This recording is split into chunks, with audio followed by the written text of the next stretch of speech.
ಸುರತ್ಕಲ್ ಬೈಕಂಪಾಡಿ ಸಹಿತ ಕರಾವಳಿಯುದ್ದಕ್ಕೂ ಇದುವರೆಗೂ ಕಡಲ್ ಕೊರೆತ ಉಂಟಾಗದ ಸ್ಥಳದಲ್ಲಿ ಕೊರೆತ ಉಂಟಾಗಿದ್ದು ನಿವಾಸಿಗಳಲ್ಲಿ ತೀವ್ರ ಆತಂಕ ಎದುರಾಗಿದೆ. ಮುಖದಲ್ಲಿ ಶೆಡ್ಗಳು, ಮನೆಗಳು ಅಪಾಯದಲ್ಲಿದ್ದರೆ ಬೈಕಂಪಾಡಿಯ ನವಚೋತಿ ಬಳಿ ಇರುವ ಮೈದಾನ ಭಾಗಶಃ ಸಮುದ್ರ ಪಾಲಾಗಿದೆ. ಚಿತ್ರಾಪುರದಲ್ಲಿ ಕಡಲಬ್ಬರಕ್ಕೆ ವಿದ್ಯುತ್ ಕಂಬಗಳು ನೀರು ಪಾಲಾಗಿದ್ದು ರಸ್ತೆ ಅಪಾಯದಲ್ಲಿದೆ. ಇಷ್ಟಾದರೂ ಸಂಬಂಧಪಟ್ಟ ಇಲಾಖೆ ಮರಳು ಚೀಲ ಅಳವಡಿಸುವ ಕ್ರಮಕ್ಕೆ ಮುಂದಾಗದೆ ಹೋದಲ್ಲಿ ರಸ್ತೆಯು ಸಮುದ್ರ ಪಾಲಾಗುವ ಆತಂಕ ತಲೆದೂರಿದೆ. ಕಳೆದೊಂದು ವಾರದಿಂದ ಕಡಲ್ಕೊರೆತದ ಬಗ್ಗೆ ವರದಿ ಮಾಡುತ್ತಿದ್ದರೂ ಸಂಬಂಧಪಟ್ಟ ಇಲಾಖೆಗಳು ನಿರ್ಲಕ್ಷ್ಯ ವಹಿಸಿದ್ದು ಇದೀಗ ರಸ್ತೆಯು ಸಮುದ್ರ ಪಾಲಾಗಲಿದೆ. ಇದಕ್ಕೆ ಅಧಿಕಾರಿಗಳ ನಿರ್ಲಕ್ಷ್ಯವೇ ಕಾರಣ ಎಂದು ಸ್ಥಳೀಯರು ಆರೋಪಿಸಿದ್ದಾರೆ. ಹಿರಿಯ ಮೀನುಗಾರರಾದ ವಾಮನ್ ಸಾಲ್ಯಾನ್ ಮಾತನಾಡಿ, ಕಳೆದ 50 ವರ್ಷಗಳಲ್ಲಿ ಈ ಭಾಗದಲ್ಲಿ ಕಡಲ್ಕೊರೆತ ನೋಡಿಲ್ಲ. ಸಮುದ್ರದಲ್ಲಿ ಬಿರುಸು ಪ್ರತಿ ವರ್ಷವೂ ಇರುತ್ತದೆ. ಭೂಭಾಗವನ್ನ ಕೊರೆಯುತ್ತಾ ಮುಂದೆ ಬರುತ್ತಿದೆ.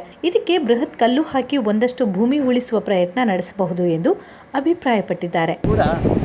ಕಡಲೇ ಬಾಡು ಬೈದಿನ ಕಡಲ್ ಬುಡೊಂದು ಬತ್ತಿನ ಭೂಮಿ ಈ ಒಂದೇ ಭೂಮಿ ಕೂಡ ಅವು ಗೋಡು ಬಣ್ಣ ಸಾಯ್ತಿದ್ರು.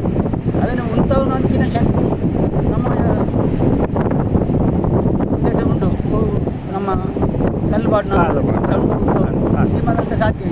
ನೀಲಯ್ಯ ಅವರು ಮಾತನಾಡಿ, ಈ ಬಾರಿ ನಮ್ಮ ಕರಾವಳಿ ಉದ್ದಕ್ಕೂ ಕಡಲ್ ಕೊರೆತ ಆಗದ ಸ್ಥಳದಲ್ಲಿ ಆಗುತ್ತಿರುವುದು ಆತಂಕದ ವಿಚಾರವೇ ಸರಿ. ಇನ್ನಾದರೂ ಕ್ರಮ ಕೈಗೊಳ್ಳಬೇಕೆಂದು ಆಗ್ರಹಿಸಿದರು.